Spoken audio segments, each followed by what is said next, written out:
Ma plus grosse. Vas-y. Joli bro.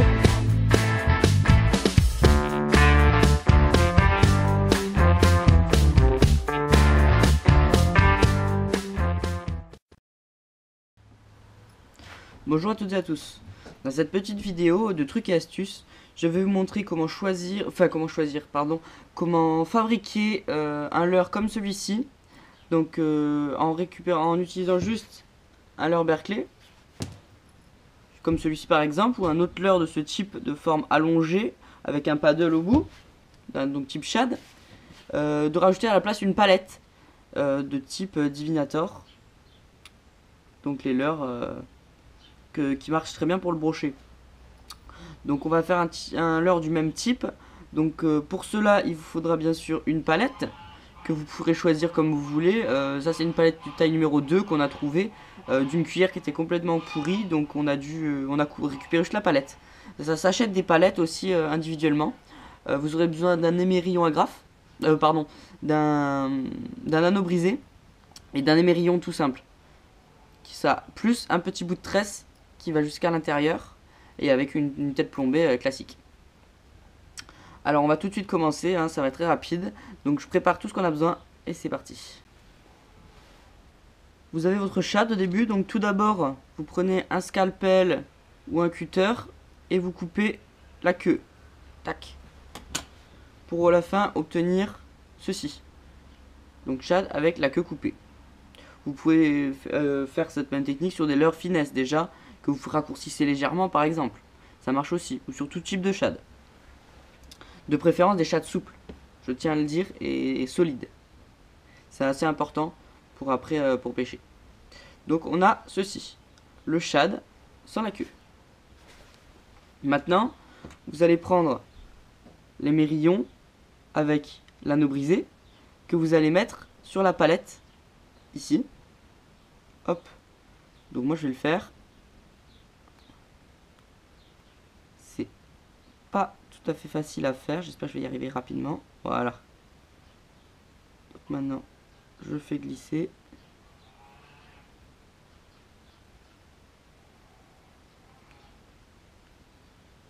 J'ai pas envie de prendre la pince pour le faire. C'est plus facile avec une pince exprès. Voilà, j'ai réussi. Donc maintenant vous avez votre émerillon qui est fixé sur votre palette et on voit que ça peut tourner facilement. Donc c'est bien, ça permettra de tourner dans l'eau. Ensuite, il va falloir prendre de la tresse. Donc maintenant, on va commencer par fixer la palette sur la tresse. Donc j'ai pris une tresse assez grosse. C'est à l'intérieur du leurre, donc même si les brochets ils prennent le leurre, il y a peu de chances qu'ils la coupent. Sinon faites-le en fluorocarbone, mais ce sera moins pratique, moins souple.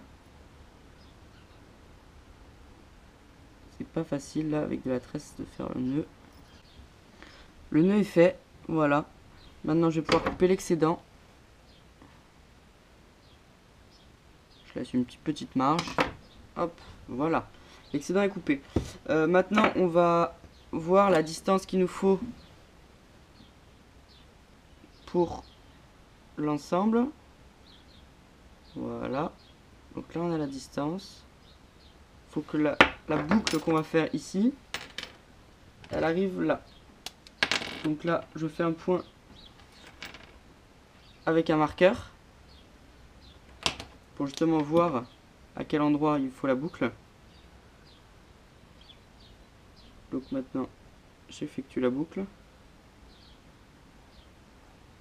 C'est très simple. Hop, comme ceci. On va faire 2 nœuds simples en fait avec la boucle. À l'aide d'une aiguille c'est plus facile si vous voulez. Voilà, maintenant il me reste plus qu'à serrer la boucle. Je vais la faire la plus petite possible, donc je rapproche vraiment l'estrie, le nœud au maximum vers l'extrémité. Donc là on a une boucle. Donc je coupe l'excédent. Voilà. Donc on a une boucle, même pas 10 cm de tresse et la palette. Ensuite, on va rapidement enlever la tête plombée. Et j'espère une chose, c'est que l'aiguille va être assez grande. J'ai un peu peur qu'elle ne soit pas, donc je vais faire en 2 parties. Elle sera pas assez grande sinon. Donc là, je rentre l'aiguille dans le leurre.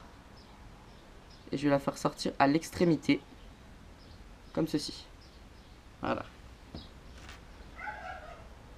Je passe la boucle dans la fente de l'aiguille. Et je vais tirer la tresse pour la faire sortir ici. Voilà. Maintenant, deuxième partie, jusqu'à la tête. Je le ressors ici. Je passe la boucle.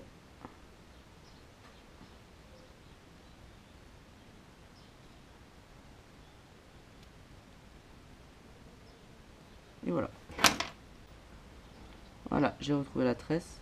Donc je passe bien l'aiguille dans la boucle. Et je vais tendre la tresse à l'intérieur. En rentrant l'émerillon à l'intérieur du leurre. Légèrement.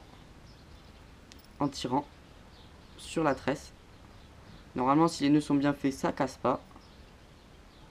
Il n'y a pas de problème. Je vais ensuite venir repiquer plutôt la tête plombée. Pour pas que la tresse reparte à l'intérieur et que je la perde, je vais quand même laisser quelque chose dedans, dans la boucle. Je ressors sur le dos. Tac. Donc voilà, la tête plombée est mise. Là, il n'y a vraiment aucune difficulté sur le plaçage de la tête plombée. Je pense que tout le monde sait faire. Et je vais venir placer cette boucle sur l'anneau de la tête plombée. Tac, voilà. Maintenant, je fais bien rentrer la palette à l'intérieur.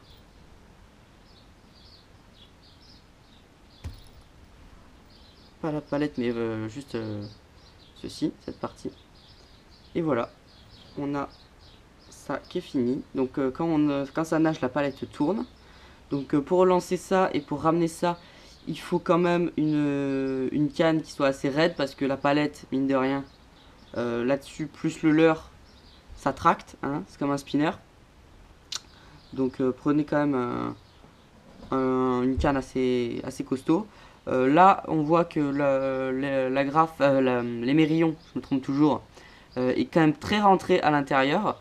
Donc ce que vous pouvez faire, c'est prendre un petit scalpel et découper un peu le tour pour la faire sortir à peine plus si elle nage pas bien. Mais c'est un petit détail, ça c'est vraiment à vous de voir si c'est bien fait ou pas. Donc j'espère que cette vidéo vous a plu. Donc vous pouvez fabriquer ce type de leurre qui est très prenant sur le brochet, notamment dans des coloris Fire Tiger avec une palette. Donc j'espère que ça vous a plu, que ce tuto vous aura été utile. N'hésitez pas à aller voir toutes les autres vidéos de trucs et astuces sur la chaîne. On se retrouve très bientôt pour une prochaine vidéo. Et allez voir le Facebook, là où je poste plein de photos, plein d'actualités de la chaîne, de tout ce qui se passe, de toutes les sorties pêche, etc. Allez, ciao ciao. Bonjour à toutes et à tous. Aujourd'hui on se retrouve pour une nouvelle petite astuce très rapide. On a un leurre, on voit bien que les hameçons ils sont totalement rouillés, qui piquent presque plus. Et ça c'est pas bon. Donc une astuce pour pouvoir dérouiller vos hameçons. C'est très rapide, très simple. Vous allez voir.